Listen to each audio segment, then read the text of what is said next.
Jamani, tusimame tuseme.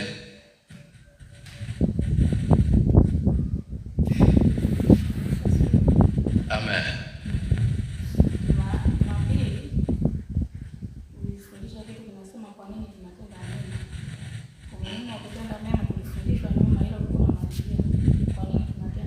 Kwa nini tunatenda mema? Nilitaja sababu ngapi?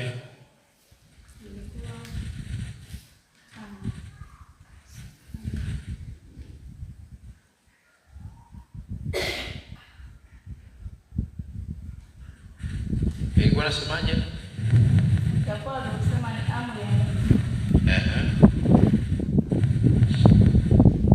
Ya pili nasema kwa sababu imani bila matendo imekufa.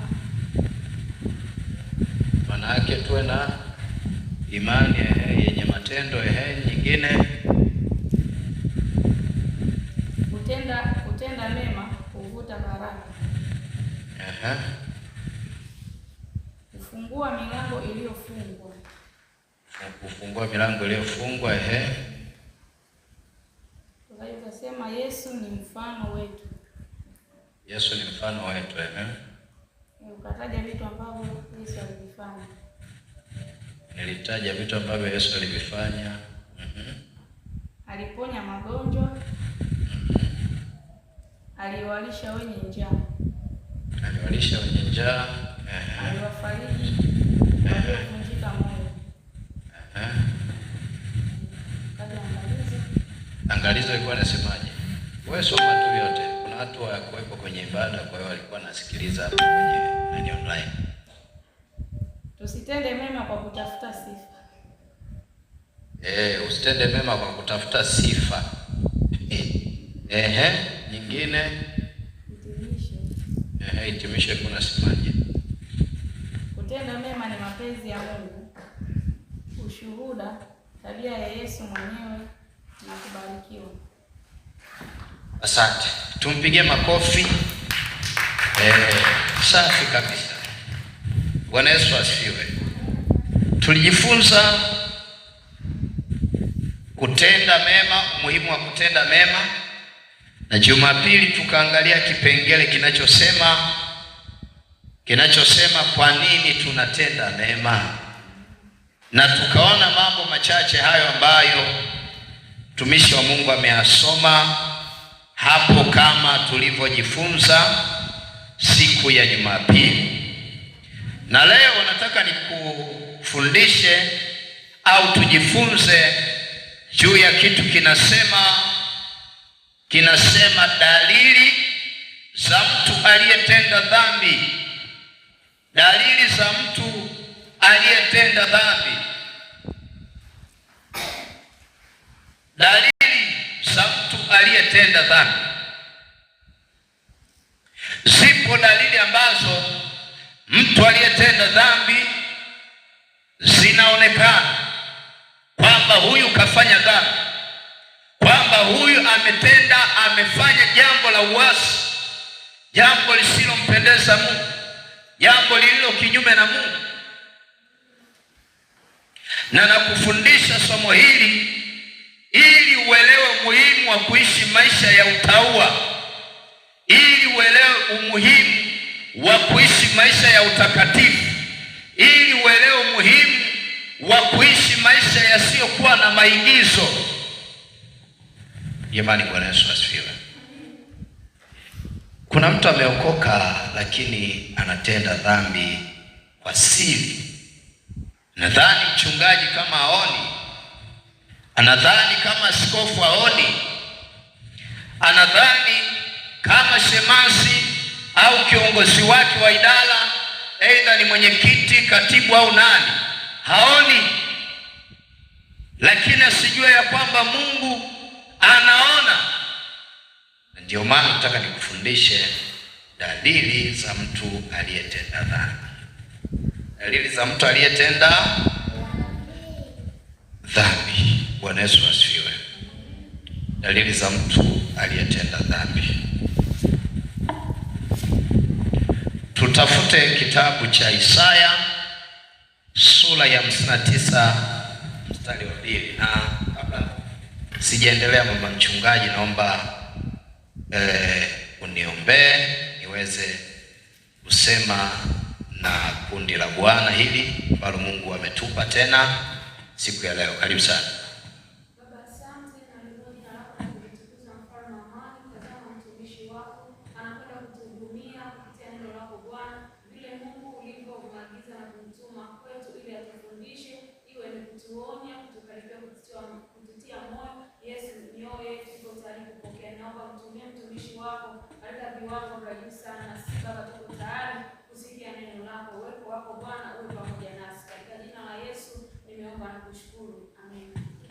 Amen.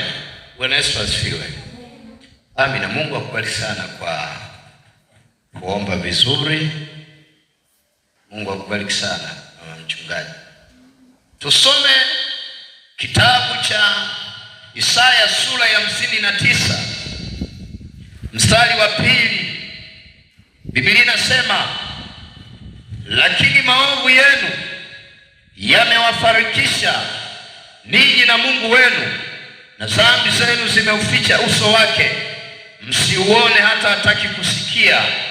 Narudia tena, anasema lakini maovu yenu yamewafarikisha ninyi na Mungu wenu, na dhambi zenu zimeuficha uso wake, msiuone na hata hataki kusikia.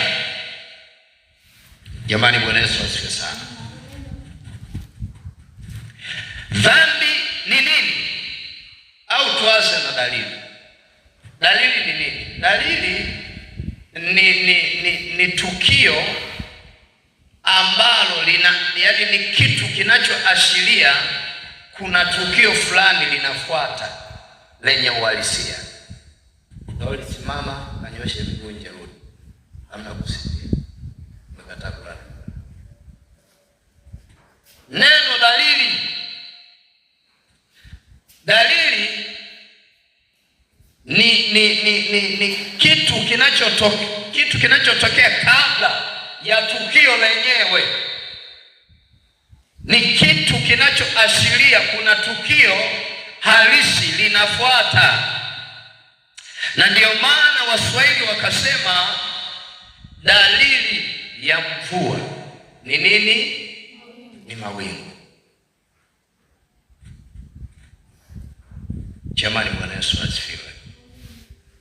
Dalili ya mvua ni mawingu. Maana yake tukishaona mawingu tunajua kuna kitu halisi kinakuja ambacho ni mvua. Maana yake kitu halisi huwa kinajificha kwenye nini?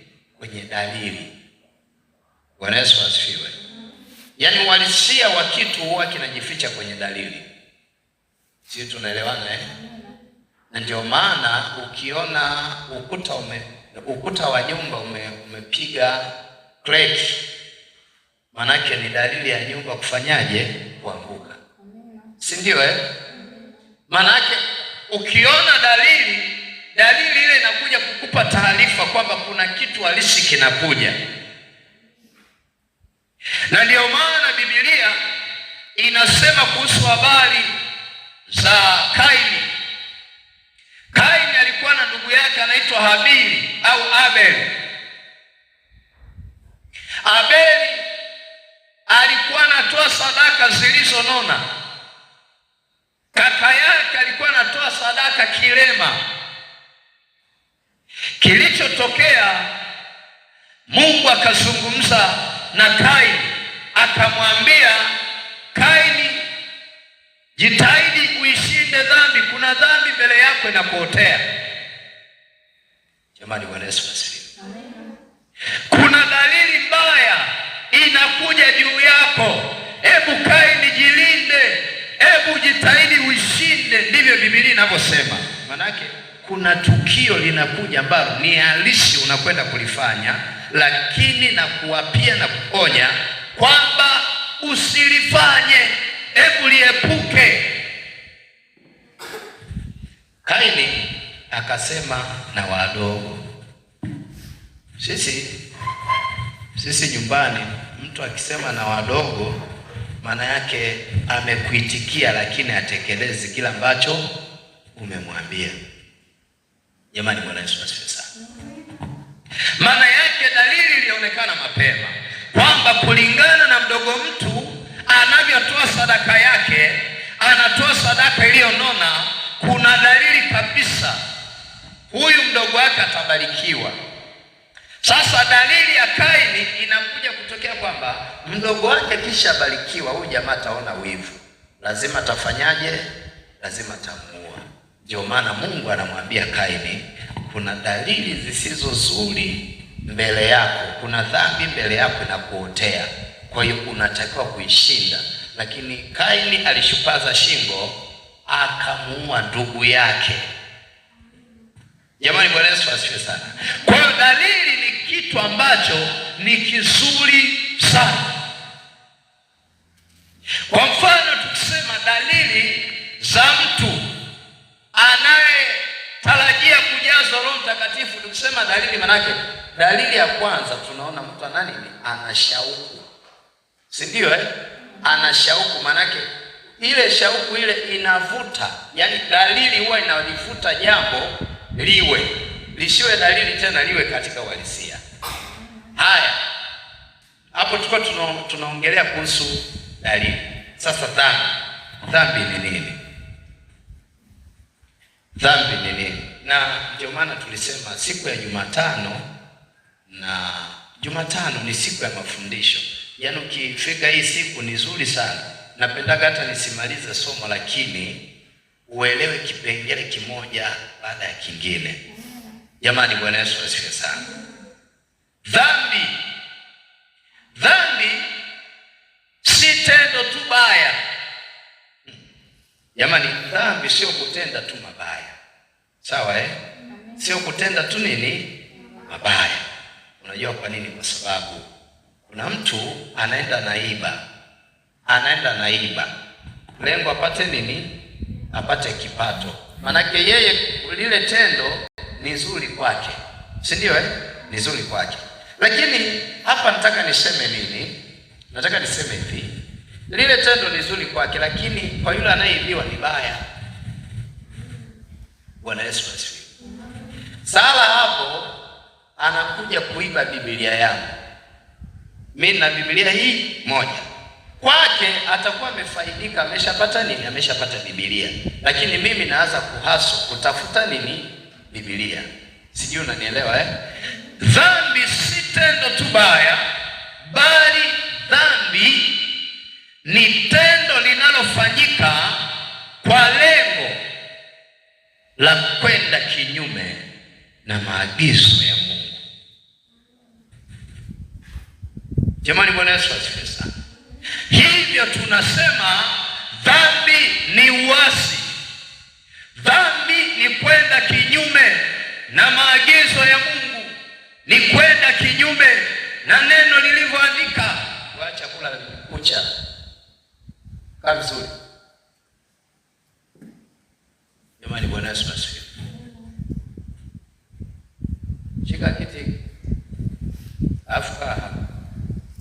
Huyo sio wewe. Monika njoka yako. Jamani, Bwana Yesu asifiwe sana. Kwa dhambi ni uasi. Dhambi ni kufanya mambo ambayo yanapingana na neno la Mungu. Chochote unachokifanya ambacho hakiendani na neno la Mungu ni dhambi. Kaa hapo nikwambia. Kaa hapa. Na ukae utulie. Jamani, Bwana Yesu asifiwe. Dhambi ni kufanya mambo yaliyo kinyume na mapenzi ya Mungu, yaliyo kinyume na neno la Mungu, yaliyo kinyume na vile Mungu anataka. Hiyo ndiyo dhambi. Ni sawa na kusema usizini, alafu mtu anadhini. Ni sawa na kusema usiibe, alafu mtu anaiba. Ni sawa na kusema mpende jirani yako kama nafsi yako, alafu wewe jirani yako unamchukia. Ni dhambi. Unakiuka maagizo ya neno la Mungu, unakiuka neno la Bwana. Ni dhambi. Jamani, Bwana Yesu asifiwe. Ni dhambi. Ni dhambi. Umeagizwa jambo kwamba ulifanye, lakini umekataa kulifanya. ni dhambi, umefanya kinyume. Hata tukapatana hapa tufanye jambo, alafu wewe mwenzetu kakaa pembeni, umetenda dhambi, umeasi. Jamani, Bwana Yesu asifiwe sana. Kwa hiyo tumeona dalili na dhambi, si ndio? Dalili na nini? Na dhambi. Dalili ni kitu ambacho kinatokea kabla ya kitu chenyewe, si ndio? Ni dalili inaonyesha kwamba hapa kuna mvua inakuja, si ndio? Kuna mvua inakuja. Dhambi ni kitu ambacho unafanya kiko kinyume na neno la Mungu. Sasa tumesema dalili za mtu aliyefanya nini? Aliyetenda dhambi. Sawa, nilikuwa najaribu nikuweke sawa hapo kwamba dhambi na dalili maana yake ni nini, uelewe, ili siku mtu akikuuliza usipate shida kumjibu. Kwa hiyo dhambi tumeona kwamba ni uasi, ni kwenda kinyume na neno la Mungu. Lakini tumesoma Biblia hapa ambalo tuseme hilo ndilo andiko kuu la kutuongoza kwenye hili somo. Dalili ya kwanza kabisa ya mtu aliyetenda dhambi, dalili ya kwanza kabisa, mnahisi ni nini? Jamani, mtu aliyetenda dhambi, dalili ya kwanza, ngoja niwape mfano mmoja. Sawa, Kuna mtu mmoja alitenda dhambi. Alipotenda dhambi, mimi nilikuwa sijui kama ametenda dhambi, lakini moyoni mwangu mimi nikawa sina amani hata ya kumsalimia nimshike mkono. Kila nikijilazimisha niende nimsalimie, nakuta moyo wangu unakuwa mgumu, alafu moyo wangu nakuta kama unaumia sana nikimwangalia usoni. Baadaye tumeendelea na mambo mengine, yule mtu akawa ameondoka, ameenda kwake. Mimi nikachukua simu, nikampigia, nikamwambia tafadhali na kuomba nyumbani. Nilivyomwomba nyumbani, akasingizia ni mbali, alafu kuna shida sio na nini. Nikamwambia naomba uje nyumbani, chukua hata usafiri wowote, mimi nitalipa. Ilikuwa saa 5 ya usiku. Akaja nyumbani pale, nikamwambia wewe umetenda dhambi. Jamani, Bwana Yesu asifiwe sana. Tunaposema dalili za mtu aliyetenda dhambi, sio dalili za mtu anayetaka. Mnanielewa? Nimesema dalili za mtu aliyetenda dhambi, sio anayetaka kutenda dhambi. Jamani, anayetaka manake anataka, yani bado hajafanya, ndo anataka aende akafanyaje? Akafanya tukio. Lakini huyu tunamzungumzia tayari ameshafanya dhambi, lakini hataki kusema kwamba nimefanya dhambi, naomba kutubu.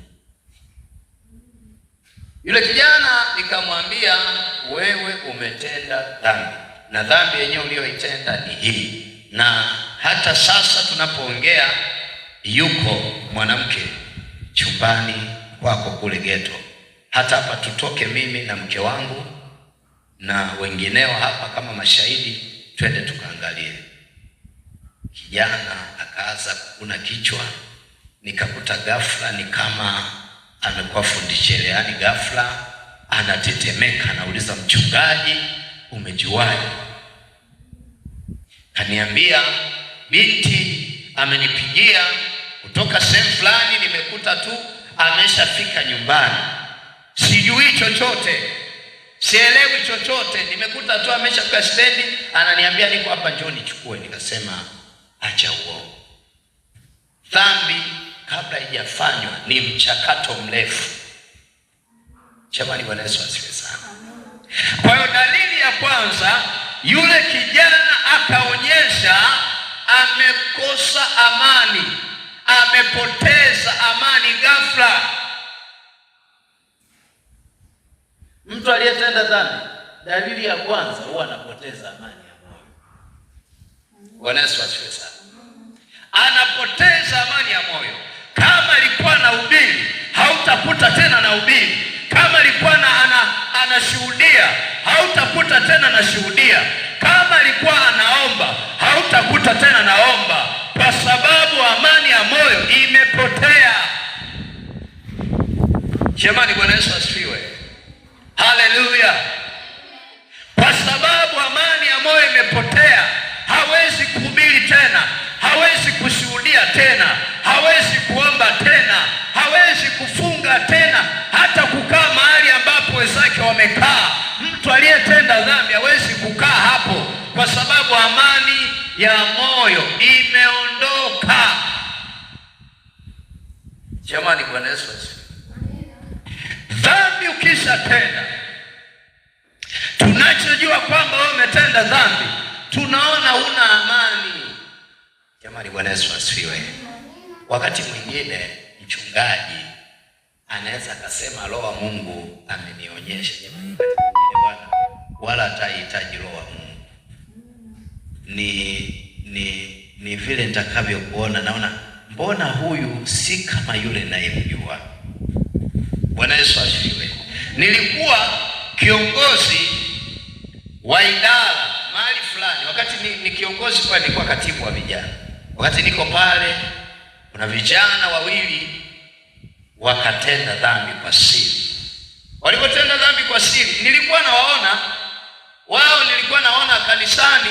Yaani ni watu ambao wakikaa kwenye kusifu tasema hapa nimepata watumishi kweli kweli. Lakini wale watumishi wale walichokifanya, wakaenda kutenda dhambi kwa siri. Siku hiyo wamekuja kwenye ibada. Sasa nikakuta tu wamekaa tu muda wote. Yaani tunashika maiki, mara tunaongoza maombi. Hasa nikasema mbona hawawasaidii viongozi wao kusapoti hata kuimbisha sifa, kuna nini? Nikamwambia mmoja wapo yule kijana, nikasema ndugu yangu, wewe kuna kitu umekifanya kiko kinyume na mapenzi ya Mungu. Wewe sio yule naye kujua. Jamani, haihitaji mpaka useme Roho wa Mungu amenionyesha. Nikasema wewe hauko sawa, kuna kitu inawezekana umekifanya kiko kinyume na mapenzi ya Mungu. Hebu niambie. Akasema unajua jana tulichoka sana, sijui imeenda kimerudi, tukafanya hivi, sijui kawaje kwa mchungaji nani katibu, tumechoka sana. Akasema sasa kuchoka kwako wewe kijana, na yule mwingine anachokaje? Yule binti anachokaje? Kijana akasema, nikamwambia bwana mwite na yule pale aje. Nikasema hakika nyinyi, yaani kabisa naona amani ndani yangu ya kuwatumia nyinyi kama watumishi sina. Nyinyi mmetenda dhambi.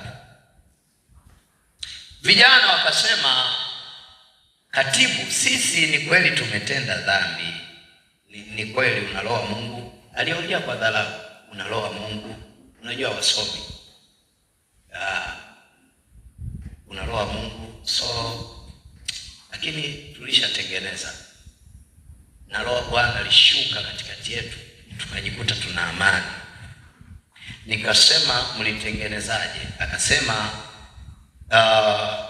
si mnatuona mimi na mama mchungaji hapa, tuko hapa, tuko kitandani, tunapiga magoti na mama mchungaji anapiga magoti. Nishike hapa kichwani, hapa kwenye paji la uso, nishike. Tunaongozana sala ya toba. Sema Bwana Yesu. Na wewe niambie, sema Bwana Yesu. Tunaongozana sala ya toba, lakini tumefanya dhambi. Wale vijana kwa kweli uvumilivu ulinishinda, niliwakata makofi. Yaani ule uvumilivu tu ulinishinda, kwa sababu majitu yametenda dhambi, alafu yakaongeza tena dhambi. Walisha kusikia mtu mwenye dhambi anasikiwa maombi. Mtu aliyetenda dhambi Mungu anamgeuzia kisogo hiki cha, yaani ni kama kisogo hiki cha mgimo, yaani unavyoomba unaona kisogo cha mgimo. Bwana Yesu asifiwe sana. Unacheka kwa sababu kisogo changu kibaya. Yaani Mungu ukitenda dhambi hasikilizi maombi yako, anakugeuzia kisogo. Hawezi kusikia maombi yako kwa sababu ni maombi ya mwenye dhambi. Ni maombi ya mtu ambaye ananuka. Unapoenda mbele za Mungu unanuka. Kwa hiyo dalili ya kwanza ya mtu aliyetenda dhambi, aliyefanya dhambi, akijua mchungaji haoni, akijua mshirika haoni, akijua kiongozi haoni, hii dalili ya kwanza, anapoteza amani ya moyo. Amani ya moyo inapotea kabisa. Zaburi 32 mstari wa 3 mpaka 4. Biblia inasemaje? Biblia inasemaje? Zaburi 32 mstari wa 3 mpaka 4. Biblia inasema hivi: niliponyamaza mifupa yangu ilichakaa. Sawa jamani? Kwa kuugua kwangu mchana kutwa, kwa maana mchana na usiku mkono wako ulinilemea. Jasho langu likakauka hata nikawa kama nchi kavu wakati wa kaskazi. Nalikujulisha dhambi yangu, wala sikuuficha upotovu wangu. Nalisema nitayakiri maasi yangu kwa Bwana, nawe ukanisamea upotovu wa dhambi yangu. Bwana Yesu asifiwe sana. Sasa hapo hiyo sura ukitaka upate dondoo vizuri, anzia mstari wa kwanza. Soma hiyo sura yote. Bwana Yesu asifiwe sana. Amani ya moyo inapotea. Kuna mambo lazima yatakulemea. Ukitenda dhambi, kuna mambo utakuta yanashindikana kuyafanya. Kama ulikuwa unafanya biashara ukatenda dhambi, umeshajiloga, amani itatoweka. Jamani, Bwana usaidie. Kuna mtu mwingine amekosa, yani ametenda dhambi, lakini yani mpaka chakula hali. Jamani, kuna wakati mwingine ukiona mtu hali chakula, usifikiri kwamba hana appetite ya kula. Jamani, Bwana Yesu asifiwe sana. Mtu ukiwa una amani, yani utajikuta nyama unaziangalia tu, unatamani kula lakini unaona umeshiba, kwa sababu umekosa amani. Na kwa nini umekosa amani? Ni kwa sababu umemtenda Mungu dhambi. Ni kwa sababu umekwenda kinyume na sheria ya Bwana ambayo ni neno lake. Kwa nini unakosa amani? Kwa sababu dhambi humletea mtu mzigo wa ndani, hana furaha wala hana utulivu. Jamani, dhambi huwa inamletea mtu mzigo mzito ndani yake. Huyu mtu anakuwa hana furaha wala hana utulivu, yaani ni choka mbaya. Moja ya vitu ambavyo vinadheesha mapema. Jamani, nani anataka kuzeeka? Yaani ukitaka kuzeeka haraka, fanya dhambi. Jamani, Bwana Yesu asifiwe. Ukitaka uzeeke, sura ijikunje kunje, fanya dhambi. Hata ukipaka makeup kiasi gani, hata ukipaka mafuta kiasi gani, yawe ya 50,000, yawe ya 100,000, milioni, na kuambia hivi, atagonga mwamba. Kama unatenda dhambi, amani haipo. Utapaka mafuta unavyojua wewe, lakini atagonga mwamba, kwa sababu umemkosea yule aliyekuokoa.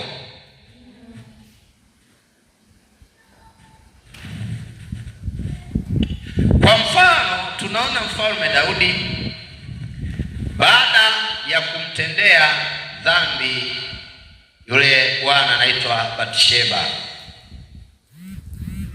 Sawa jamani, eh? Alitenda dhambi tuseme alimkosea Batisheba. Baada ya kumkosea alipoteza amani, hadi alipotubu amani ndo ikarudi. Sawa jamani? Ikarudi. Amani hairudi kwa kujifariji baada ya kutenda dhambi. Na usitende dhambi ukisema kwamba mbona nikitenda dhambi na kwenda kutubu. Jamani, hiyo pia ni dhambi.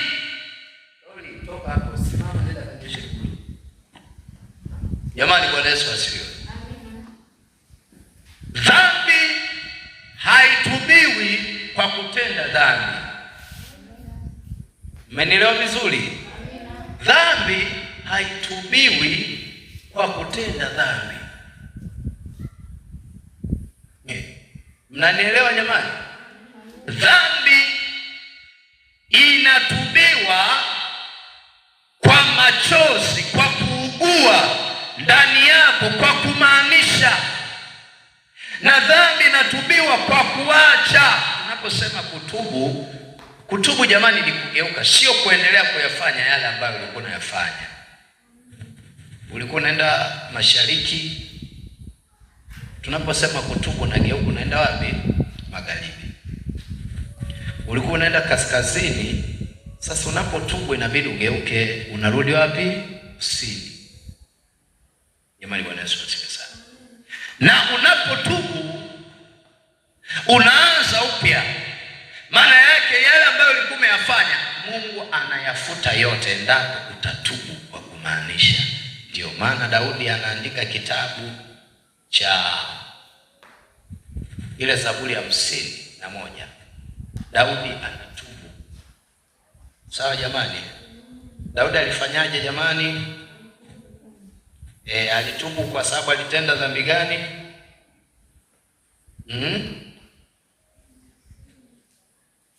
Alizini na mke wa mwanajeshi wake, wa kamanda wake. Bwana Yesu asifiwe sana. Alizini na mke wa kamanda wake. Unaambiwa yule binti alikuwa ni mzuri, yani yule jamaa alioa mke mzuri. Sasa Daudi kwa sababu ni mfalme akaona, afu Daudi kwa historia tu kama nyinyi hamjui, Daudi ndio mtu ambaye anaongoza sana kwa kuua watu kwenye Biblia. Jamani, Bwana Yesu asifiwe sana. Alikuwa ni fundi wa kutumia upanga vizuri. Sasa hebu elewa, upanga ulimshinda mbele ya mwanamke. Jamani, Bwana tusaidie sana.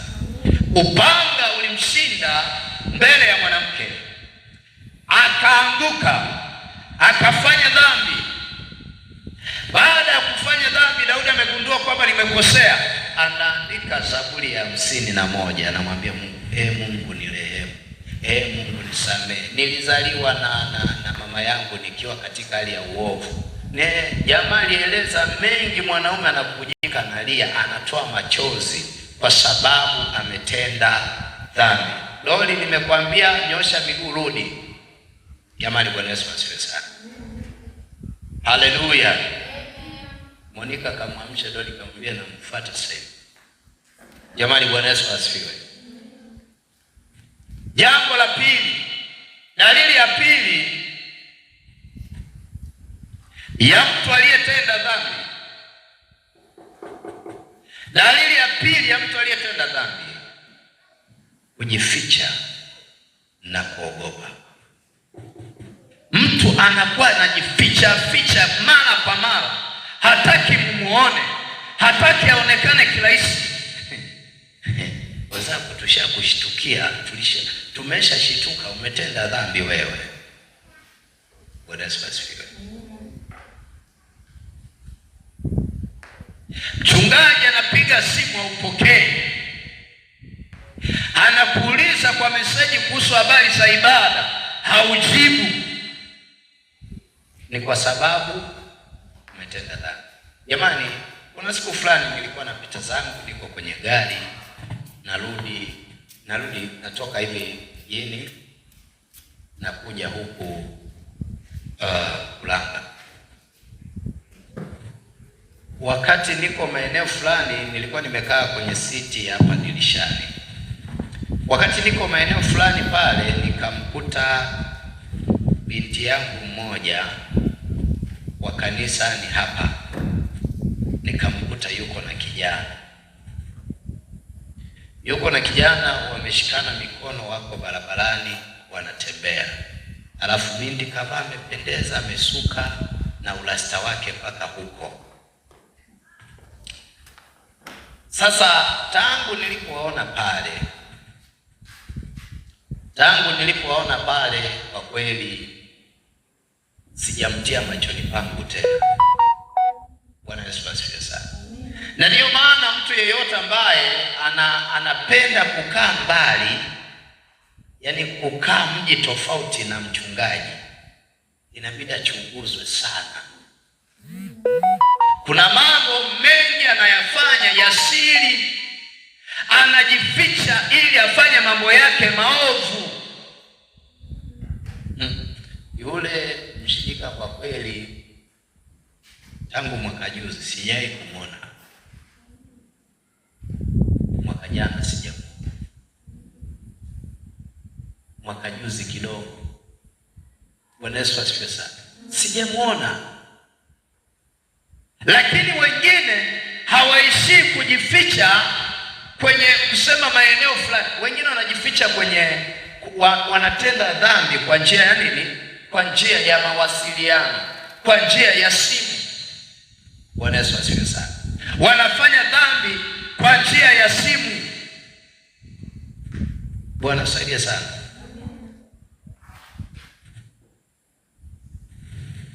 Nyinyi Mungu akiwabariki mkipata smartphone zitumieni vizuri. Binti usiku yuko kwake, anawapigia vijana, anaitwa wife material huyo. Anapigiwa simu na kijana, anaonyesha video call. Anawaambia kijana, unaiona hii? Nimejaliwa. Unaiona? Ukija utainyonya. Atanyonya nyonyo yako ya mtoto hiyo. Jamani, Bwana Yesu asifiwe sana. Hajaishia tu hapo. Jamani, yuko chumbani kwake, dhambi za siri anajificha. Anafanya dhambi, anajificha. Yuko chumbani kwake, anamwambia kijana, unaona saizi nina kichuguu kimeongezeka. Anajipiga makalio, anasema na kichuguu kimeongezeka. Ameokoka huyu. Kesho kutwa asimame hapa, aanze kutuabudisha, aanze kunena kwa lugha huyu. Alafu anakuwa kihelehele, anakuwa kimbelembele huyu, lakini anajificha, anafanya dhambi, anajificha. Jamani, mtu yoyote ambaye ameweka password kila kona kwenye simu yake, ni dalili, ni kweli huyu ametenda dhambi. Jamani, Bwana Yesu asifiwe sana. Ukiingia, mimi bwana, nime experience kwenye hili. Nimeona kati ya wanaume na wanawake ambao wameweka password kila kona ni wanawake. Jamani, Bwana Yesu asifiwe sana. Nasema hivyo kwa sababu mimi nashika simu za watu wengi kutokana na huduma yangu ninayoitoa. Kwa hiyo huwa najitahidi sema sasa wateja wangu wana tabia njema, huwa wananiambia hivi, toa tu password hii, unafanya tu hivi. Kwa hiyo sasa huwa naogopa nikisema bwana hapa niingie, nikitaka kuingia kwenye gallery, namwambia bwana naomba niingie kwenye gallery ili kama kuna vitu vyake avifute. Tumenunua simu hii kwa binti mmoja. Kwa kweli tulivyovikuta tulishika vichwa na mchungaji. Jamani, Bwana Yesu asifiwe sana. Mchungaji akasema futa. Sasa ubaya vile vitu alivyokuwa anapiga huko kwenye simu, maskini ya Mungu alikuwa ni mshamba wa simu. Amepiga picha alafu amezifuta, asijue kwamba hii simu kifuta vitu kuna sehemu vinajihifadhi vyote ambavyo unaweza ukaingia tena pale ukalistore vikarudi kama mwanzo. Mimi na mama mchungaji sasa umbea tukavirejesha vyote, tukaanza kuangalia. Bwana we, tulipofikia katikati mchungaji sasa tufute. Ni vitu vya ajabu na amevificha huko akiamini havitaonekana na mtu yeyote. Jamani, Bwana Yesu asifiwe sana. Bwana Yesu asifiwe. Kuna wengine wanaongea mpaka saa 8 za usiku na siku. Nampenda mchumba wangu, siwezi kulala mapema, silali bila yeye mpaka saa 8. Umelalaje? Nimelala hivi. Geukia ukutani. Binti anageukia ukutani, yana na ubana kabisa ukuta. Kijana anamhangaisha binti naye, na wewe geuka. Umeangalia wapi? Bwana alalia mgongo, angalia juu. Bwana Yesu asifiwe sana. Dhambi za siri, na hizo ni dalili za mtu aliyetenda dhambi. Mtu aliyetenda dhambi mambo yake anafanya kwa kuogopa, anafanya kwa kujificha, anafanya ataki aonekane na mtu yeyote. Mnasikia nyinyi mlioweka password kwenye simu zenu, kwenye message. Inatakuwa wewe ukimpa simu mchungaji, anaingia kwenye message kama kawaida. Kipindi cha nyuma kidogo 2015 nilikuwa na mwaka mmoja kwenye wokovu. Ila nilikuwa hata sijafikisha, nilikuwa naishi na mchungaji wangu mmoja Iringa. Mimi wale watu wote marafiki zangu waliokuwa wa kike niliwasave. Mwingine nilimsave Kikwete, mwingine nilimsave Mizengo Pinda, mwingine niliwasave, yani yale majina ya waziri. Siku moja mchungaji kanituma dukani, sijui alinitega, sijui amenituma dukani. Bwana, nikaondoka zangu pale dukani, ninakimbia, najua nitaiwahi simu. Mchungaji nakuta pala anacheka, nasema wewe ni mpelelezi au ni mtu gani? Yaani tunafahamiana mpaka na kina Kikwete. Nikamwambia mzee, unasemaje? Hapo tayari moyo unauma. Tayari ameshaona simu ya Kikwete inapiga.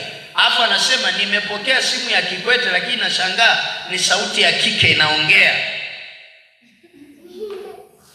Inasema halo, umekula? Jamani, Bwana Yesu asifiwe sana. Anasema inawezekanaje Kikwete aache majukumu yake akuulize wewe umekula? Jamani, Bwana Yesu asifiwe sana. Dhambi kisha kwa umefanya, unakuwa unafanya vitu kwa siri, password kila kona. Bwana Yesu asifiwe sana. Password kila kona. Na kipindi hicho mtu unaendesha mahusiano ya watu 4 5. Yaani ni mahusiano ya kwenye simu. Unaweka mahusiano ya kwenye simu, lakini hakuna mtu ambaye umeshawahi kuonana naye. Mnaanzisha mahusiano kwenye simu, mnaachana kwenye simu, hamjawahi kuonana. Bwana Yesu asifiwe sana. Lakini kwa nini kile kitendo kinafanyika?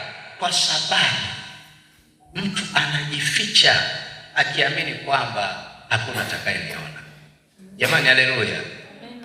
Hata kama utaondoka unasema najificha, naongea nje ya nyumba, nakwambiaje, dhambi huwa haijifichi. Dhambi huwa inakuja inagonga mlango pale, inagonga pale mlangoni, ngongo. Mimi ni dhambi, nimetumwa na fulani, alitenda tarehe fulani, nimekuja, nataka tu. Dhambi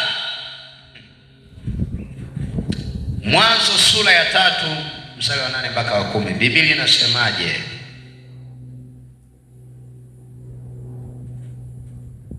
Biblia inasemaje? Tunaona habari ya Adamu na Hawa. Baada ya kutenda dhambi walifanyaje jamani? Walijificha. Mungu akawauliza, kwa nini Adamu mnajificha? Akasema, si huyu mwanamke uliyenipa. Tumejificha kwa sababu tupo uchi. Jamani, Bwana Yesu asifiwe sana. Kwa Adamu na Hawa wamejificha, wanajua Mungu hawaoni. Sasa hivi wangekuwa wamejificha, Mungu angekuwa waone, angeuliza kwamba mko wapi? Wasingesikia sauti, lakini Mungu aliwaona, anaona kabisa yule ni Adamu, yule ni Hawa. Afu anajificha kwa mtu aliyewaumba. Sawa eh? Kwa hiyo mtu aliyefanya dhambi huwa anaanza kujitenga. Sawa? Anaanza kujitenga, hata kijitetea kwa maneno, moyo wake unamshtaki. Kuna mtu akitenda dhambi anajitetea, anajifanya yani nakwambiaje, anajitetea kuliko, lakini moyo unamshtaki. Akikaa baadaye anaugua, anaumia, kwa sababu kitu ameshakifanya. Pale kinachotakiwa atubu, aseme Bwana, mimi naacha. Jamani, haleluya. Okay. Mtu aliyefanya dhambi huanza kujitenga, anaogopa kukutana pia na watu, lakini anaogopa hata kuomba, anaogopa. Hawezi kuomba mtu anayefanya dhambi kwa siri, anayefanya dhambi kwa kujificha. Yaani amefanya dhambi, sasa anaamua kukaa kwa kujitenga, kwa sababu anajua nikikaa tu na watu hapa nitajichanganya kwenye maneno, nitazungumza kitu atashtuka. Jamani, Bwana Yesu asifiwe. Siku moja, zimbaki dakika 3. Siku moja tulikuwa tumekaa tunapiga story vijana. Mimi nilikuwa kiongozi, nikaanzisha story fulani hivi kwa sababu nilikuwa nimeagizwa nitafiti vijana ambao wanatenda dhambi kwa siri. Nikaanza nikasema, jamani, ila bwana mabinti ambao hawajaokoka ni wazuri. Kuna kijana akasema, wewe bwana kiongozi, wewe bwana, wewe si tunakujua bwana. Sio kweli. Wewe bwana kanisa ndo wenyewe bwana, nyinyi bwana mnyi watumishi unasemaje nje? Yule kijana, nakwambiaje? Yaani huko nje, yaani kule ndo kuzuri. Unajua mimi kuna binti fulani huko kwenye, nikatega simu sasa. Ushahidi huu. Nikatega simu. Kuna binti fulani yuko geti fulani, mnamjua yule mweupe, yule nishapita naye. Kuna binti fulani mwingine si yuko sehemu gani, yule nishapita naye. Sasa mimi nikasema, kwa hiyo huyu amefanya dhambi, alikuwa anajitenga na wenzake.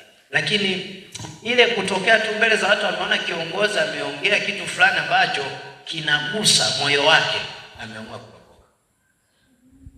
Kwa mtu aliyetenda dhambi, dalili za mtu aliyetenda dhambi, huwa anajitahidi kujificha, hata sikutane na watu. Akikutana na watu anajua hawa watanishitukia. Mshakuona mchawi aliyeua? Jamani, kijijini si mnaonaga wachawi wakifanyaga mambo yao ya kuua. Akimuua mtoto wa mtu yeyote, anaanza kujitenga na wenzake. Yaani utakuta yani automatically ile dhamira yake inamsuta kwamba ulichokifanya sio kizuri. Anaumia. Jamani, haleluya. Haya, asante.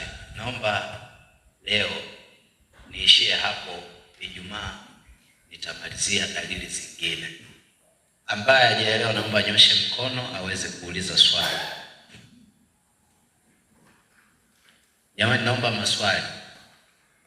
Nimefundisha tu mambo mawili hayo ili uelewe zaidi kuliko kuandika zaidi. Bwana Yesu asifiwe. Ambaye ana swali tafadhali jamani naomba uulize. Kama mtu ana swali. Hakuna mtu mwenye swali? Haya, tumpigie Yesu makofi. Nimkaribishe na mchungaji ili aweze kuendelea. Karibu sana.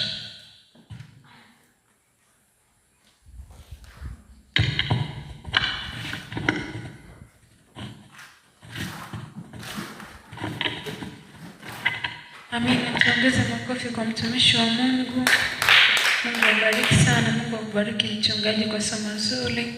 Ubarikiwe sana. Basi itakwenda kumtolea Mungu sadaka. Karibu mchungaji, utaomba kwa ajili ya sadaka. Karibu. Amen. Tushike sadaka zetu, kisha tutakwenda kuomba.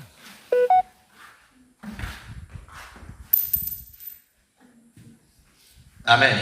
Tuombe.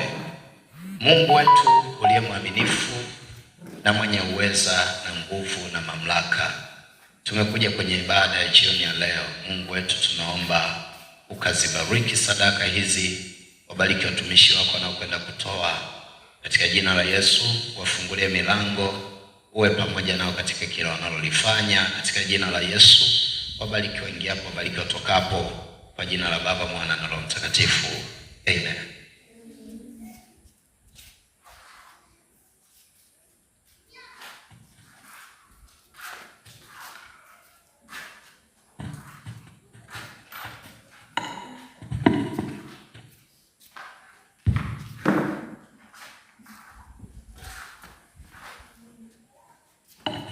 Mungu abariki sana. Basi tunaweza kusimama tukailisha ibada yetu. Bwana Yesu, nakushukuru kwa ajili ya siku ya leo. Tazama, ilikuwa ni siku ya ibada mahali hapa. Asante Baba kwa kutuhudumia.